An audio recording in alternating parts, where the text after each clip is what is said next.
Welcome, everyone. I am Kristen Jacobson, the Assistant Director at the Westchester Public Library. And the Westchester Library, along with over 90 other Northern Illinois libraries, are thrilled to welcome John Sandford and Carl Heisen to a program tonight. But before we begin, I wish to thank Katie McKee at Putnam, as well as Rails reaching across Illinois library systems for all that they've put into making this program possible. I also wish to thank Donna and Rachel Blumquist of the LaSalle Public Library. They are our backup hosts should we need them. A special thanks go to my director, Fidencio Marbella, as well as two of our managers who are the best indispensable Zoom jockeys around, Patrick Callahan and Ryan Flores. They have all put in many, many hours to put this event together, and I guarantee it's going to be great. Thanks go out also to Anderson's Bookshop, who is our bookseller for this event. If any of you would like to purchase a copy of Ocean Prey with a book plate signed by Mr. Sandford, please click on the link in the chat box and be sure to use the code LIBRARY, all in capital letters, to take advantage of this when you're checking out. All right, with all that out of the way, we're finally on to the reason we're all here. We are very fortunate to welcome two New York Times best-selling authors, as I said, John Sandford and Carl Heisen. They are wonderful authors of wonderful, can't put them down thrillers. Mr. Sandford has received many awards, including the Pulitzer Prize. He has authored more than 40 books, including more than 30 in the Prey series.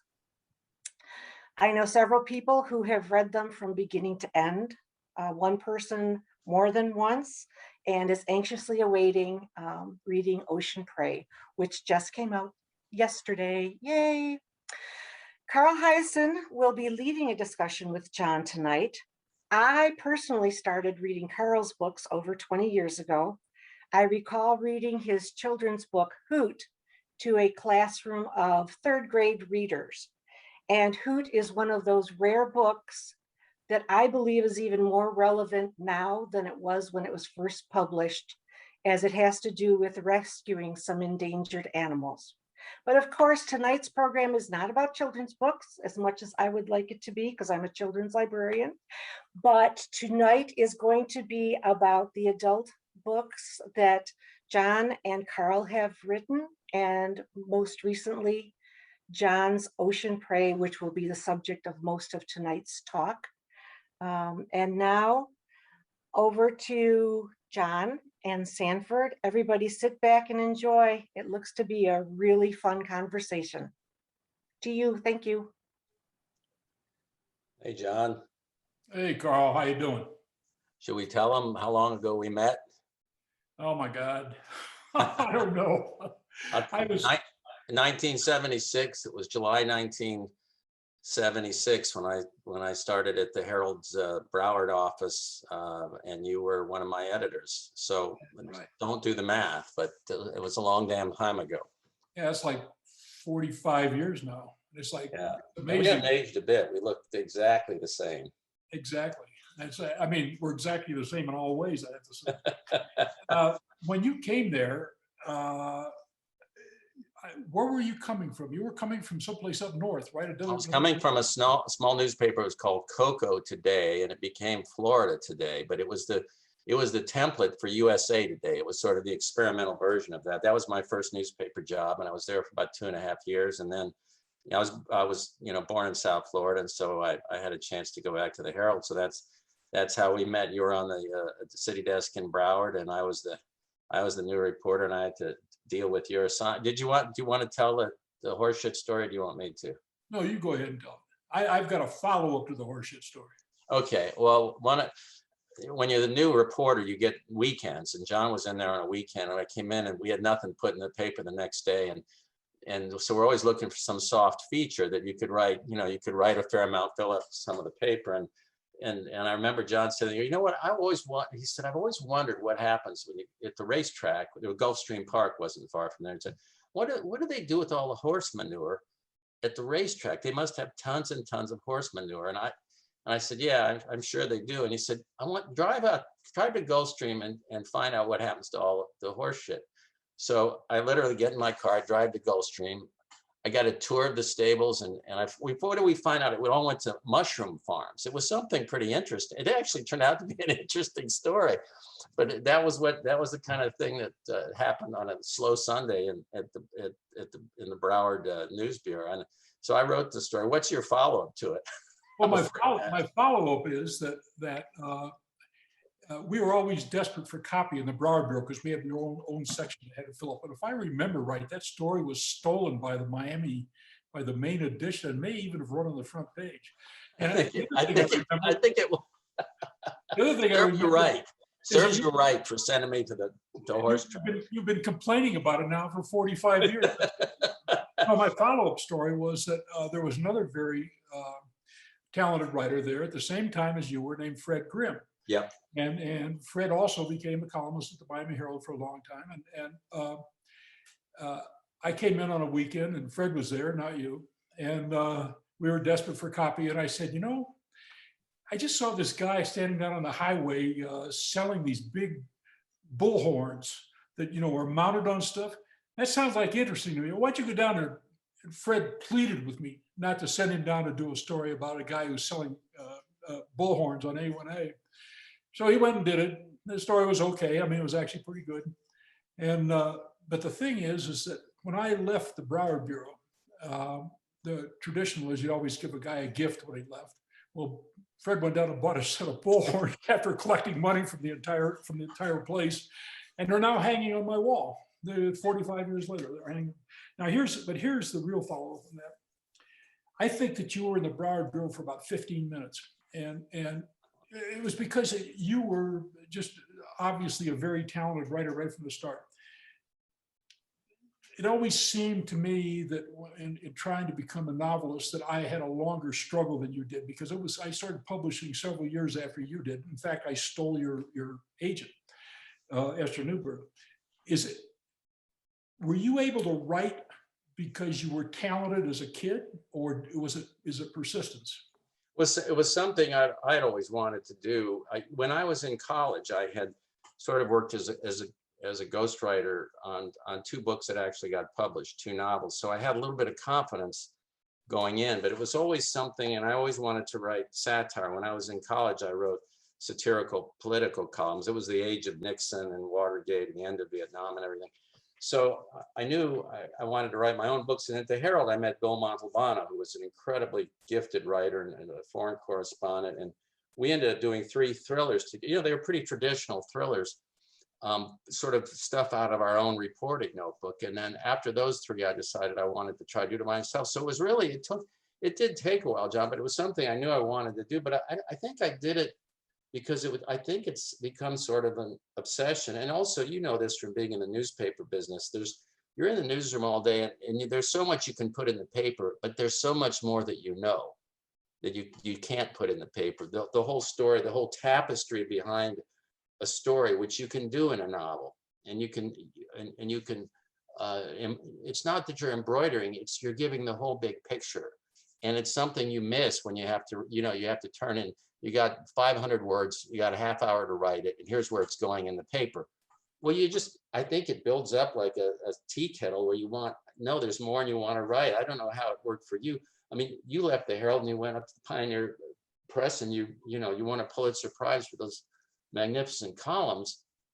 But at the end, you still had more to write. And that's I think when you started the first Lucas Davenport books. But here's the new one, which I'm gonna hold up for you. That's on sale now. I got an early copy because that's what they do. But I think, and remember, we talked. Esther had been my agent for me and Bill for since 1979. And I remember when you wanted to write, we talked about it. And then you didn't steal me, because I told her she should call you, and I don't think she's ever regretted it. But you were dead serious about it, I think, But the thing is, we're busy. We had busy lives. We're raising kids. You know, you work at a newspaper all day and you go home at night and you go lock yourself in a room to write some book that you hope is going to be published. But that's how it went. Well, I will tell you that people have asked me what was my direct impetus for actually starting to write novels. And I told them my direct impetus was that I won a Pulitzer Prize for reporting, and I got a $50 a week raise, which was $2,500 a year. Well, I had 2 kids and a wife, all who wanted to go to the University of Minnesota, and I needed money.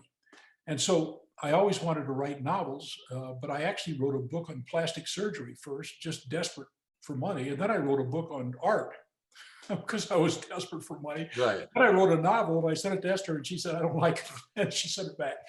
But then she told me, you know, she thought I could make a living in it. So I went ahead and did that. I found that the newspaper business was this incredible gold mine of stuff that you can use.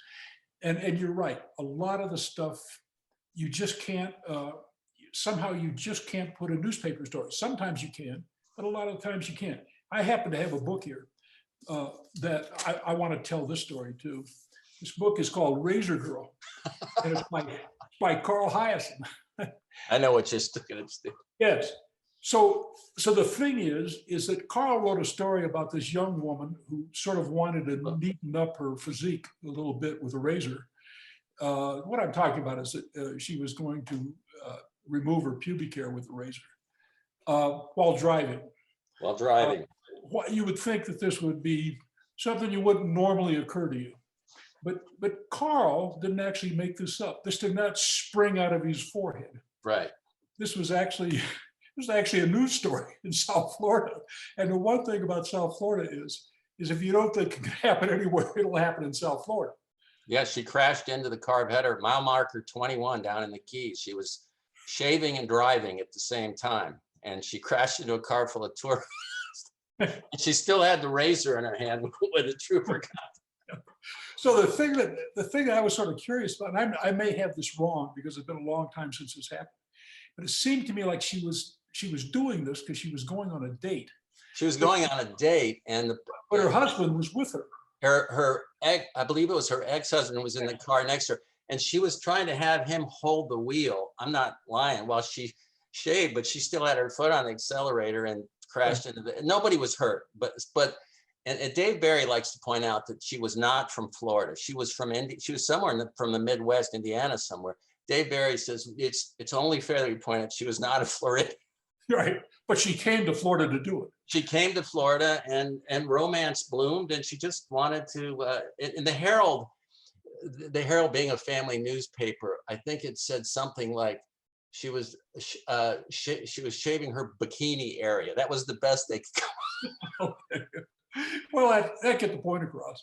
You know, but the thing is that you and I, more than any other thriller writers that I can think of, have emphasized the stupidity of many of our criminals, because that was sort of our experience as newspaper reporters. Oh my God! Yeah, that's what I always tell. The prisons are full for a reason, and some of I mean, obviously some of the stories are tragic. The backstories are tragic and sad, but others are just plain stupid. They arrested a guy a couple months in Florida at a Walmart. I didn't see the Frozen movies, but there's, I guess, some characters, and they make stuffed animals out of these beloved children's characters, and they had them on display at Walmart. And the guy was arrested for having sex with one of the stuffed Frozen character. I forget which one. It wasn't Elsa. It was, or whoever. It was somebody else. Anyway, and they pull him apart, and they're trying to arrest him, and he runs away and he jumps on another one of the stuffed animals, and they had to drag him out of Walmart. This poor love-struck perv, but it was in the freaking Walmart. But it was in Walmart, you know. So if you invent it, if you and I put that as a scene in a novel, I bet Neil, your editor, or Peter, my editor, would probably shoot us a note back saying, "Okay, now you've gone too far. It's as far, you can't go any farther." Well, I had a guy in St. Paul who decided to break into a restaurant, and the best way he could do it was to crawl down the chimney. Well, it was a barbecue, and he got stuck. They had to drag him out. He was screaming when they fired up the thing the next morning, and because he was stuck on the chimney. And so then he goes down in the books as Smokey Joe, because he was completely screwed up. And so you ask yourself, I mean, give me a break. How does this happen? And then, and like you said, a lot of the other stupid stories turn out to be terribly tragic because somebody did something really stupid that turned out to be awful. Well, tell me if you've had this experience. I mean, you and I were both in newsrooms for a long time, and I mean, I'm convinced that stories that I probably wrote back when I was working with you, and that I may have thought nothing of at the time. I mean, you're on deadline, you're just knocking the stuff out, but I find bits and pieces and fragments and moments popping into my head while I'm working on a piece of fiction, where it'll just have jarred something or some moment where it fits that scene or it fits that transition in a chapter, and it's almost a subconscious thing, but you have this repository of stuff because you I think most journalists do have good memories, and you just sort of catalog as you go along, and that goes for the bad stuff you see as well as the good stuff you see, but I think it influences everything we write. Yeah, I think so. I was asked once, because I've written some pretty ugly scenes in the Davenport books, where all that comes from. And do I just make it up? Some kind of a perv myself because I'm making this stuff up. Well, one of the first things I did as a reporter in Fort Lauderdale, actually, I don't know why I was on that story, but a young girl was kidnapped, raped, murdered. I mean, she was like 6 or 7, and she was thrown down an embankment in a canal. She didn't go into the canal. She was on the embankment. I was there when that story happened, John. She was out there for like a week. And yeah. and I went out and looked when the cops were there, and I'm thinking, it doesn't get much worse. Another time when I was working in South Dade County, way down by Florida City, I was working with a photographer who had a radio, and we got a police call that a girl had drowned. And so they have these gravel pits down there that are full of water, and they're borrow pits. But anyway, she had drowned in a borrow pit. Some other little kid, my photographer and I arrived there, and some other little kid went and told her mother that her daughter had drowned. And the mother looked out the window and she saw all the cop cars over by that pit, and she started screaming, and she ran across to us, screaming about her girl, and she was barefoot running across this coral field. And when she got to us, her feet had been shredded. And this is like the third story I did for the Miami Herald. I've done some bad stories in Missouri, but you don't see people bleed that often. And all of that stuff sticks in your head. So when you come to an ugly scene to write, you're manipulating everything around, but a lot of it you've seen. You've seen the blood, and you've seen the bodies laying in the street, and you've seen the people with the plastic covers over the top of them and all that kind of stuff. And it has an effect on what you write. I think I tell people, and maybe you agree or not, I think the part of why we do what we do, not only we're lucky to have the readers and we're lucky to be successful and we love all that part of it, but I do think part of it is psychotherapeutic. I mean, not that we were shot at and we weren't war correspondents, but I just think the general weight of being in the news business when most of the time the stories don't have a happy ending. They just don't. And to some extent, as novelists, we get to control who lives and dies, and we get to write our own endings. And you don't get to do it in real life. And the story you mentioned, you and I were both in the newsroom the day when that girl was found. She'd been kidnapped from a bowling alley, and the little girl in Broward. And we were both there, and I forget the photographer, you might remember who it was, but he came in with the photos when they found her. And I'll never forget, we couldn't run any of them. Yeah. We couldn't publish any of them, but that they how it was. They come and they throw them on the city desk, the table, and you're sitting there. I don't care how old are you or how long you've been in the business or what you've seen or you haven't seen, but it messes you up. And I think to some extent, I think the writing is something we have to do. I mean, the fiction is something we have to do. But one thing I want to talk about Ocean Praise, because it starts off in my hometown of Lauderdale, and you've obviously gone back there. You probably spent more time there now than I have. I haven't been back in a while, but it was familiar streets, the neighborhoods, Las Olas, all the stuff. My dad's office was right downtown in the area, some of the areas you described in the Intercoastal Waterway, and it was like going. It was like going home. It was like when I remember reading MacDonald, one of the first Travis McGee novels, and he had the houseboat. The Busted Flush was at Bahia Mar, and I remember saying, "That's so cool. I know right where that is. I know where those docks are." And that's how I felt when I was reading this, because even though it's a harrowing opening to the book, you knew where all the pieces were. Yeah. Travis McGee was one of my favorites, and Living on the Busted Flush, which I think that he named after the fact that he won the boat in a poker game. And that was the lore, yeah. Yeah, and that was, and I was aware of the Busted Flush when I wrote that piece, and I was around Bahia Mar quite a bit when I was doing the research. I actually went to the Lauderdale Boat Show as part of the research.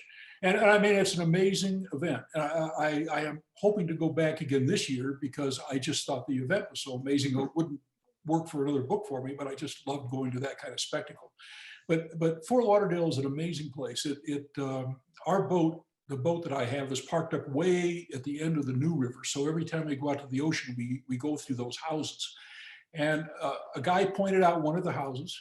It looked like the Alamo, kind of, on the New River.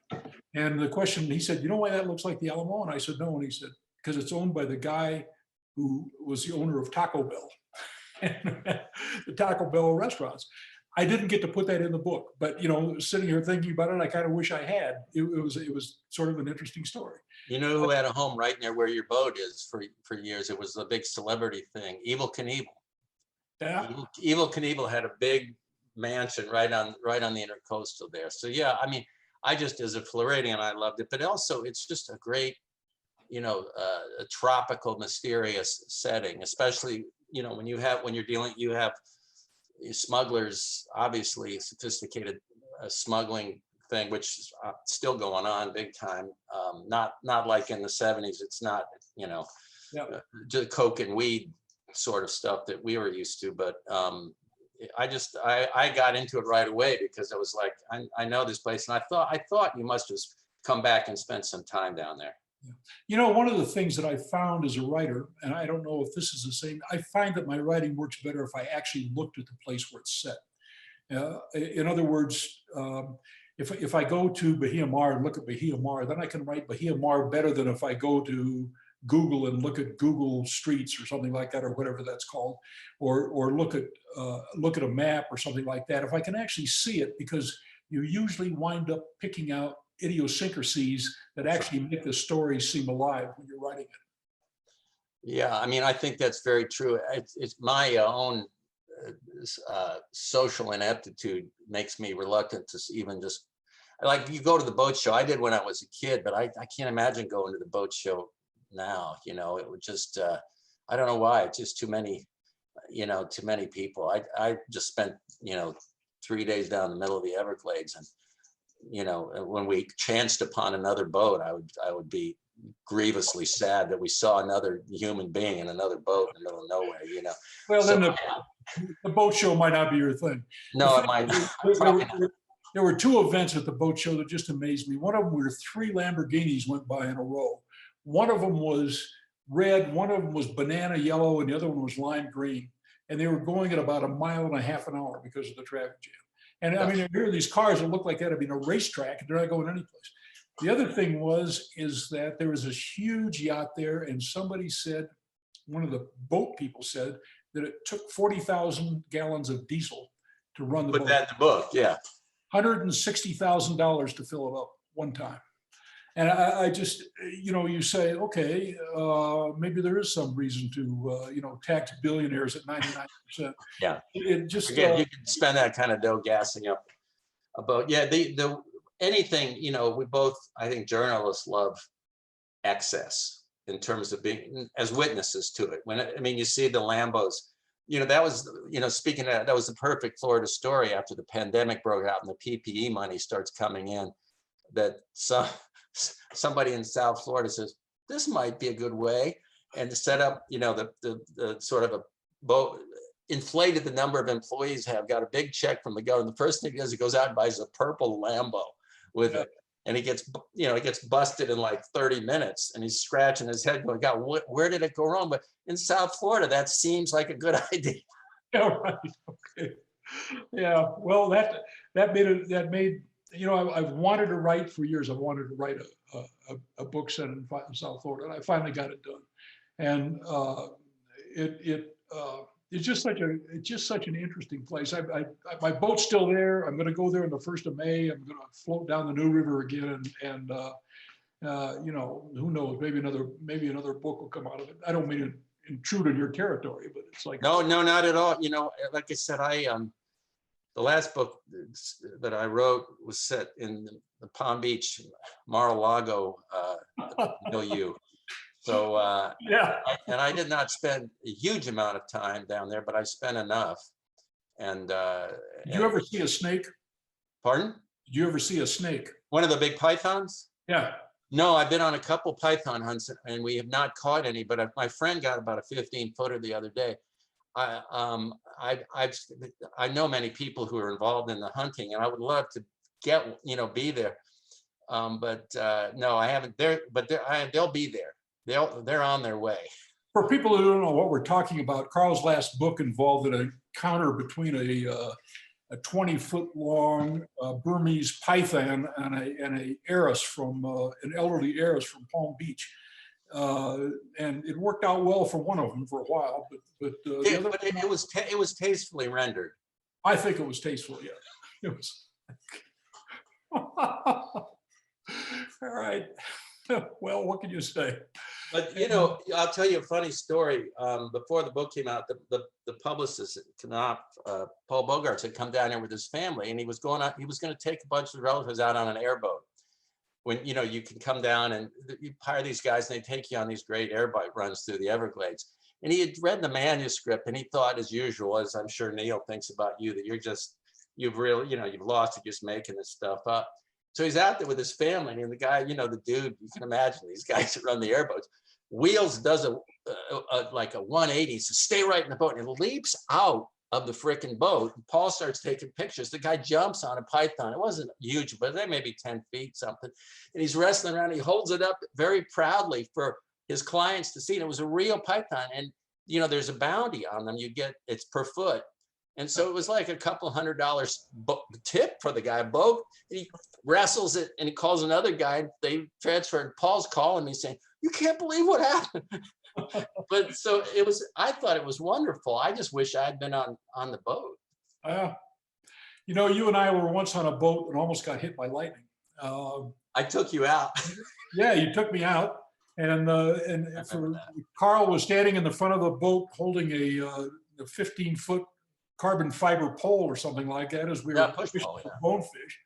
And we saw, I think, a squall line going across the coast, but like 10 miles away. And all of a sudden, we started getting this electric hum. It was buzzing. The pole was buzzing. That's right. Through the water.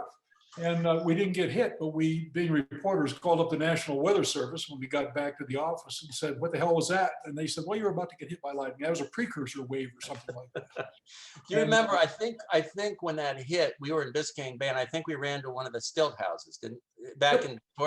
Before Andrew took out most of the Hurricane Andrew, there were quite a few stilt houses in Biscayne Bay, and I think we ran to one of them and hid out there. I think. Get out of it. There's still stilt houses out there. We went by there.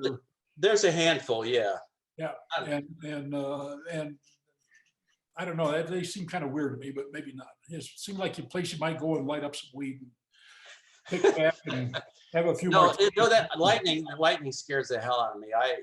I should have. I don't know how I didn't run away faster. I shouldn't have put you in that position. Well, we were a long way from the storm, but I mean, it was an interesting experience. It's just something that's always stuck in my head. I've never been able to use it in anything, but.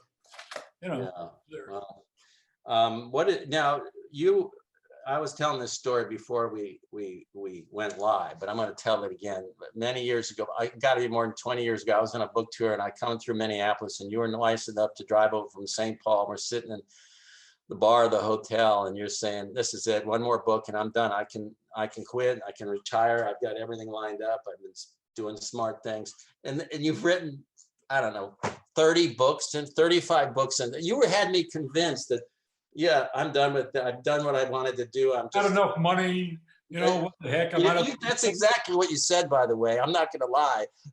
You said, this is the number I'm looking for. I'm going to be there after the next book. And yeah, and here we are. That's right. I'm going to hold something up. I don't know if they can see it on this thing. This is the book that I finished writing Monday. I sent it to New York on Monday, and my editor, Neil Nyron, said that I needed to punch up the last chapter. And this is the last chapter. It's got red stuff all over it where I punched it up. So my wife is looking at it right now, and I'm going to send it off to New York tonight and sub out the last chapter. But I'm afraid that a lot of people who would like to be writers think that you sit down at a typewriter and type, or a computer and type, and that's pretty much it. But it's a lot of work. It is. No, I'm miserable most of the time. That accounts for some of my social history. Right. It's a piece of you every time, and it's agonizing. And especially if you come out of the business we came out of, you're used to getting edited. You're used to getting tough edits and stories thrown back at you. And I mean, you're used to that part, but you become your own toughest critic and editor, I think. And you're hard on yourself, and every sentence could be better. Every character could be sharper. Every bit of dialogue could be punched. As you said, I do just like you punch it, you're punching it up until the minute you release it for publication. You're still reaching for it, saying, I know I can make it better. And we're very lucky to have, to be in this business and to have a great agent, great editors and all that. But it doesn't get any, I don't know about you, it doesn't get any easier. And it doesn't get any easier. One of the things about the newspaper business that I think that discourages a lot of talented writers who are in the newspaper business from writing novels is that when you're in the newspaper business, the story ends pretty quickly, especially for people like me. I mean, I was a general assignment reporter most of the time, which meant that I went out, did a story that day, I came back, finished it in 2 hours, and I'm done. I go home, I don't have the story hanging over my head. Now, I write virtually every day of the year, and I don't really take a lot of time off. No, you're insanely prolific. In fact, it's disgusting how prolific you are. I do think there's some pathology at work, because I feel you make the rest of us feel like sloths. I mean, I feel guilty taking a day off or doing something, but there are days, I don't know if you may be, I think you're definitely more disciplined, but I mean, there are days when I feel lucky to get a couple of decent paragraphs out. And then there are days when it flows better and it's, you work your way through. But there are days when I just say, that's it. I got to stop. It's from now on, it's just crap. But then you look at somebody like Stephen King. Stephen King, I don't know how he does it. So I don't know how he does it. He's a phenomenon.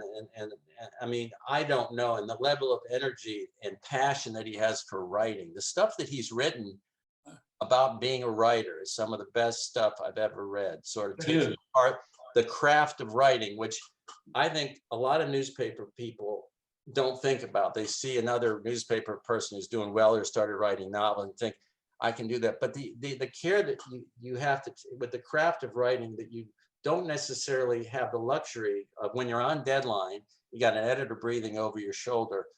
You can't worry over an adjective for more than about a millisecond.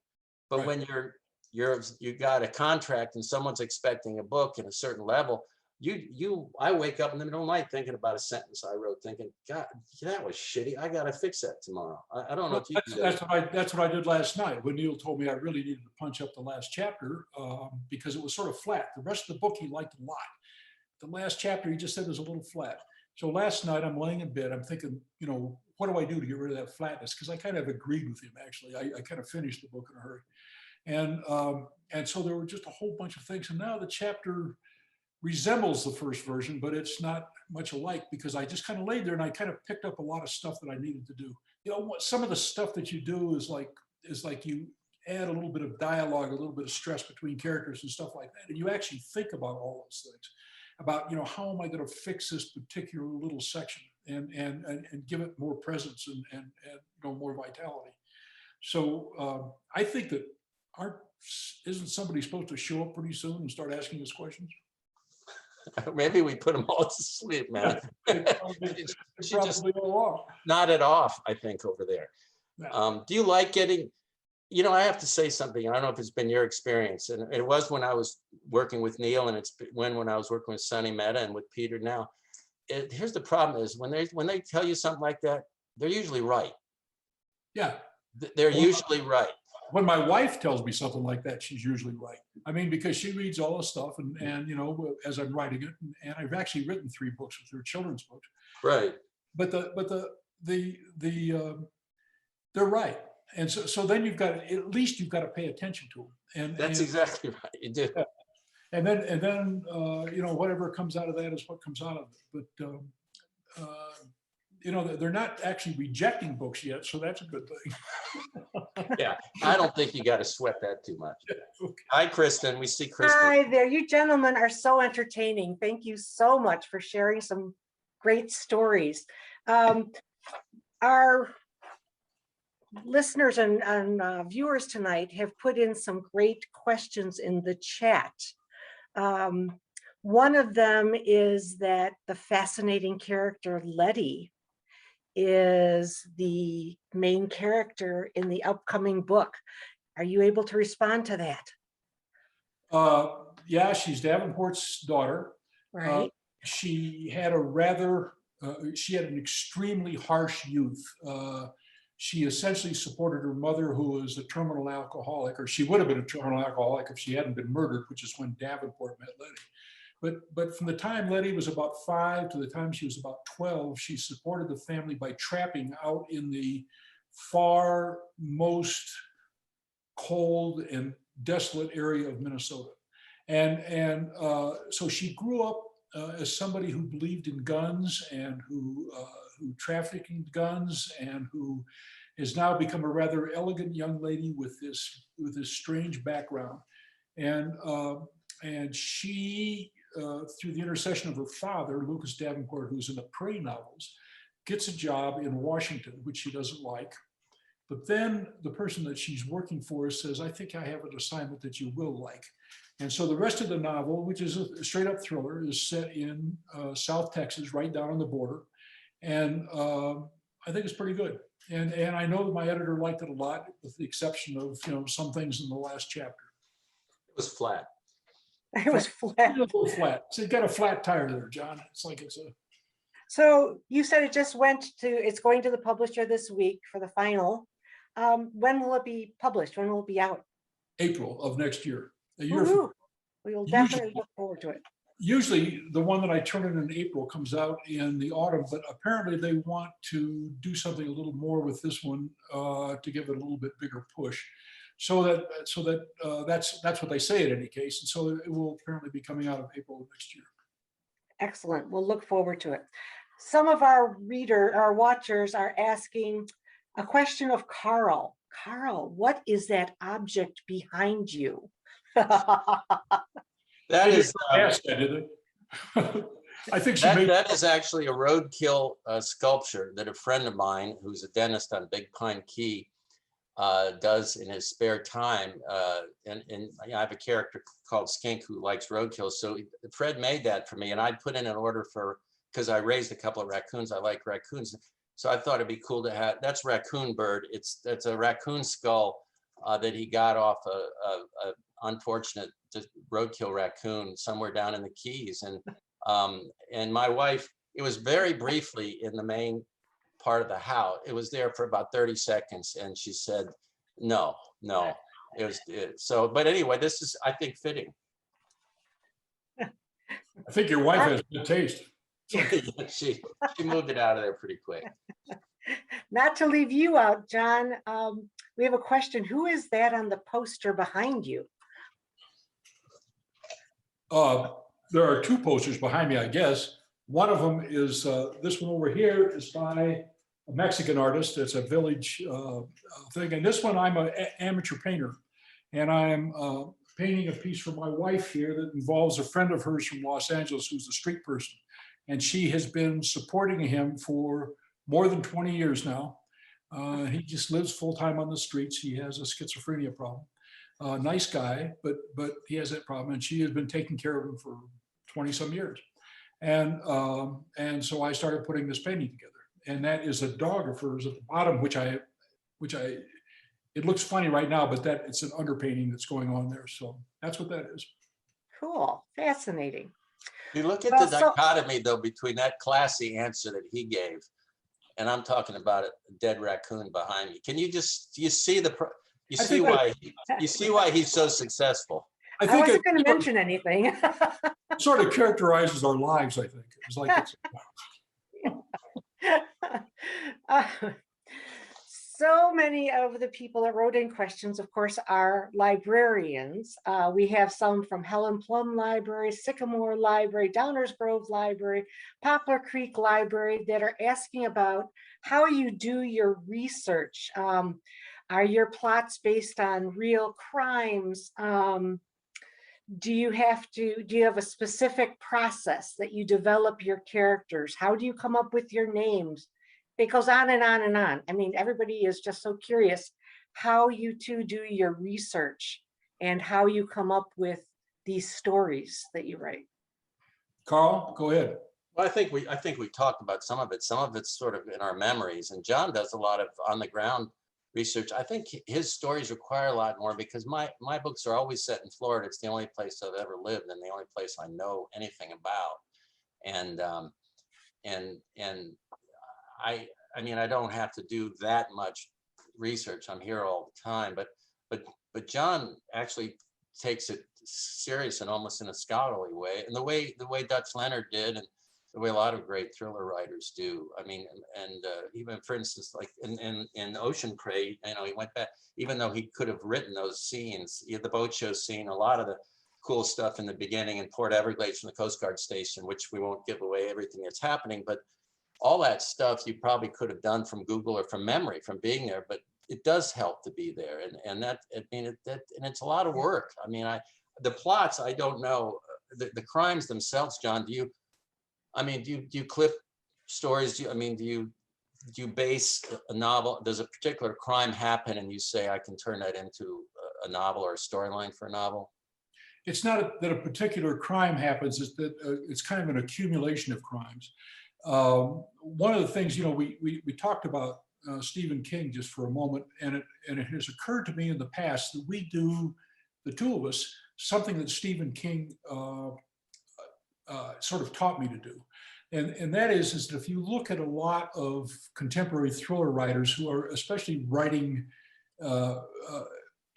stories about guys who are secret agents or guys who are former military people, guys who are they're dealing with people who are so unbelievably evil that you can't hardly understand what's going through their heads. And then these guys are so unbelievably tough that you can't they're just on the edge of believability. But there are many people out there and they're quite successful with these guys. But you and I and Stephen King, not to compare us, but I mean, because we're all pretty different. You can go to the places that we go to and you can see the things that we see. And I think that that's a strength. And that's why I do that kind of research. I once had a guy tell me that you couldn't get off a street at this particular place, a cop, in fact, who actually patrolled it. And I said, sure you can. There's a place just short of the golf course where you can turn off that street. And he said, oh, you're right. And that's because I drove it to look at it. And the thing is that I think that does give it this kind of tactile sense that when you actually look at something and then you report it. And so I'm doing somewhat like kind of the same things I did when I was writing a setting when I was a reporter. And you did the same thing. You were extremely good at it. That was why you were only in Fort Lauderdale for 15 minutes. And so it was, I think that maybe the villains are kind of complexes in our head, but they're mostly based on real people. They're not based on some imaginary Osama bin Laden, some follower of Osama, but they're more real. They're the people who, hang out at the local bar. There are people who get in trouble doing something else, and they're bad people, but they're not strangers to us. They're people who are in our towns. And they're not indecipherable. Most criminals are not. You and I talked about this. They can be bad and they can be nasty and greedy, but they can also at the same time have an element of stupidity, or they can have weaknesses that give them away, but they're not James Bond villains. You don't run into those people in real life. What you run into is, even somebody like Escobar, who was active when, we were, but he still made a lot of mistakes. He still goofed up, and he still, ended up getting shot. But we build him into these larger than life. A lot of thrillers, he's just these like James Bond sort of villains, when in fact you and I both know what, from dealing with real criminals, Yeah. Well, and there are other aspects of those novels. I don't mean to be too critical, but last summer I was driving down I-35 with a canoe up in the roof of my truck, and it started to rattle loose, and I got up to pull it loose, push it back in the truck, and I fell. I lost my grip on the canoe, and I fell into a ditch. I broke my arm just below my shoulder here, and I had to drive 35 miles down to a hospital to get it looked at. The point being that it still hurts. And so in these novels, a lot of these other novels, the guy will get shot 3 times, but it's just a flesh wound, and so he keeps going. And I've got a broken arm that was very skillfully repaired, and I'm whining like a little girl for the next year and a half. So you put that kind of experience. I mean, I'm going to be able to use this broken arm sooner or later, because it says something about the fragility of somebody's body. You don't just get up and walk away. And in a Davenport book a couple books ago, Davenport was shot in the chest, and then the book stopped, and it went several months into the future before he could resume the case, because if you're shot in the chest, you don't put a Band-Aid on it and walk away.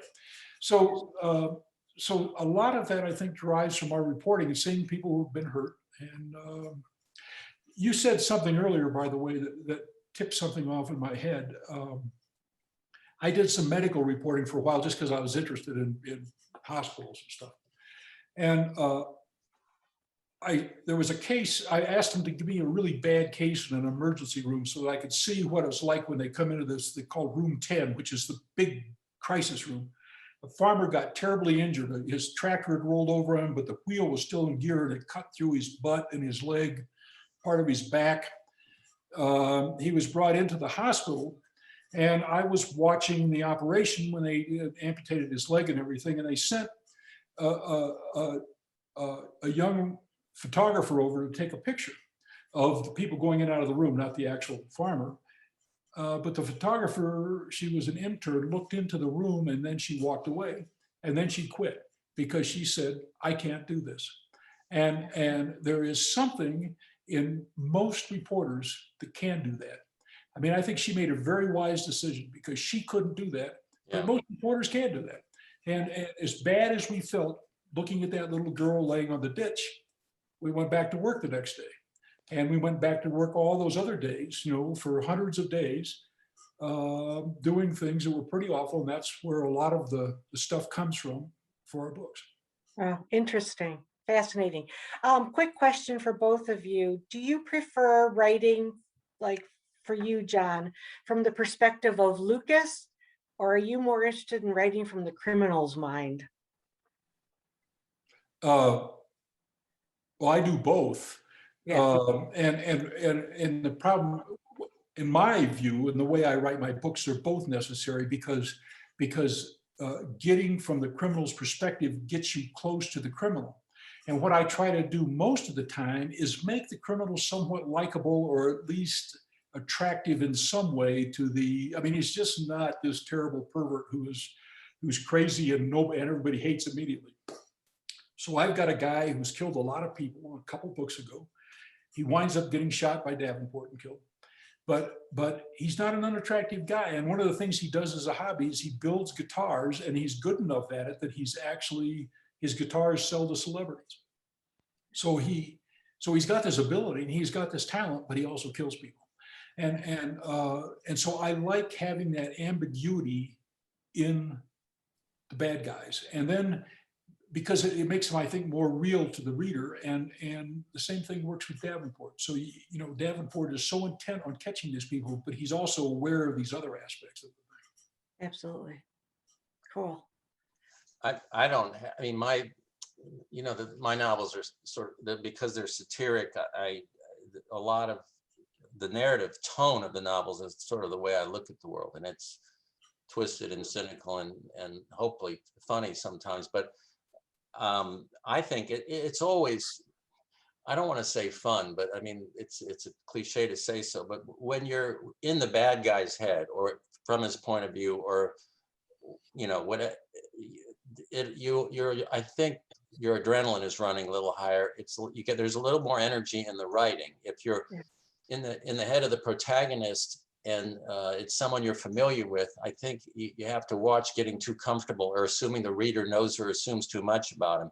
But bad guys are always fun, and in my novels, at least, something horrible is going to happen to the end, but it's going to be poetic, and again tastefully rendered, and it'll be.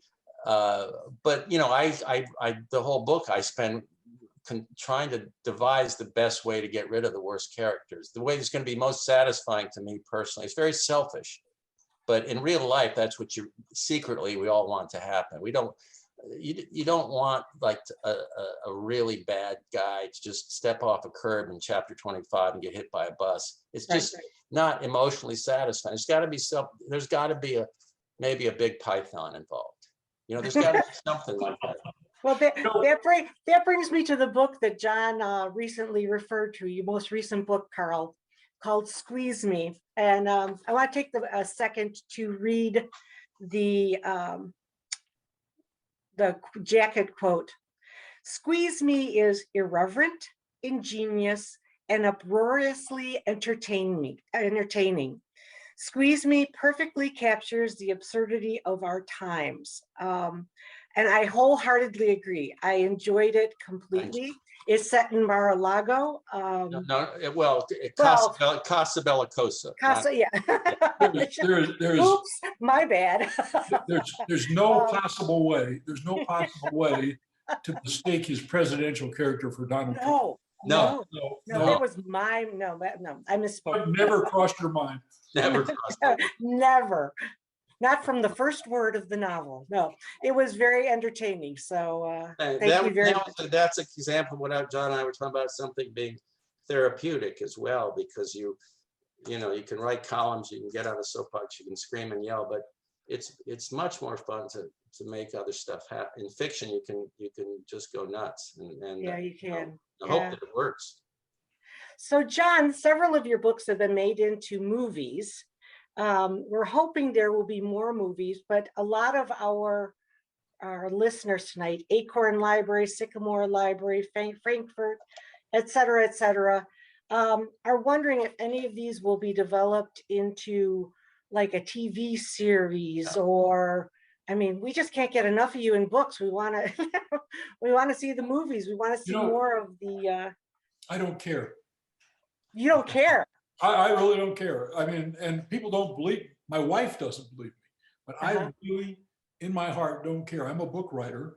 I thought the two movies that were made of my book so far really sucked. I didn't like either one of them. Okay. Carl actually had quite a good movie made with one of his books. And, but I just don't care. I mean, if somebody wants to pay me for a huge sum of money to make a book into a movie, that's fine with me. I'll take the money, but I don't want to hear about it. I don't want to be the executive producer. I don't want to talk to the director. I don't want to meet the movie star. I don't want to go to Hollywood. I don't want to do any of it. I just want to do what I do. And what I do is I'm a book writer. Yeah, it's a horrible process. And John and I both know writers that have gotten consumed by that idea of the big movie and some idea that it's going to launch or continue their career. And nobody will have has anything worse to say about Hollywood, by the way, than Stephen King, who's had jillions of movies made, and he's got some of the worst stories ever. And if he doesn't have the clout to control his own books and how they're made, I have no prayer of it. And John, you've been through it. It's just dreary. It's just good luck with the project. Adios. But give me the money. Yeah, well, can't lose sight of that. Yeah. Well, we do have a few personal questions. Oh God, I'm going. Yeah, really, including music. I'm sure John knows where I'm going with this one. First, we'll ask from Byron Public Library, which took you longer, writing a manuscript or determining the top 100 songs for Davenport's iPod? Well, no, that didn't take long at all because I spend all my time when I'm writing listening to music. And my favorite band is actually the Chili Peppers, and I don't like the Beatles, which was one of the little gizmos in that list of the 100 top songs. Right.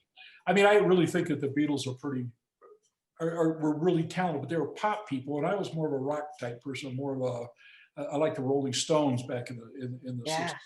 60s.